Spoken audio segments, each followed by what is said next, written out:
కలిసి వాక్యం ధ్యానం చేసినప్పుడు దేవుడు నీకు 2 గుడ్లు ఇస్తాడు, నాకు 2 గుడ్లు ఇస్తాడు, ఆమెకు 2 గుడ్లు ఇస్తాడు, ఆయనకు 2 గుడ్లు ఇస్తాడు.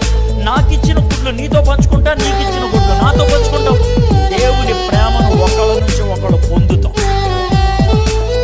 అందుకనే సహవాసం చాలా మంచిది, చాలా మంచిది. మరి కొంతకాలం క్రితం మనకి లాక్డౌన్ ఉండే, అప్పుడు జూమ్ మీటింగ్స్కి వెళ్ళాం. అవునా, బాగానే ఉంది. ఇప్పుడు ఇలాంటి మీటింగ్లు ఇప్పుడు ఇలా జూమ్లో చూపిస్తున్నారే, అది నాకు ఇష్టం ఉండదు. ఇప్పుడు లాక్డౌన్ లేదుగా, జూమ్లో ఎందుకు చూపించాలా అని అంటారేమో. జూమ్లో చూపిస్తే కొంతమంది వేస్ట్ గాళ్ళు ఉంటారు. ఆ వేస్ట్ గాళ్ళు మీటింగ్కి రావాల్సిన వాళ్ళు కూడా ఇంట్లో కూర్చొని చూస్తారు. సరే, ఇంట్లో కూర్చొని చూస్తే ఏమవుద్దానంటే, నాకు వచ్చిన బాధ ఏంటంటే, దేవుడు వాళ్ళకు కూడా ఎప్పుడో అక్కడ జూమ్ ఐడి పాస్వర్డ్ పంపిస్తాడు. దేవుడే డైరెక్ట్గా, దేవా నాకు జూమ్ ఐడి పంపించిన ఏంటంటే చూడనంటే, ఏంది ప్రభా ఈ జూమ్ ఐడి పాస్వర్డ్ ఉపయోగిస్తే ఏమొస్తుంది?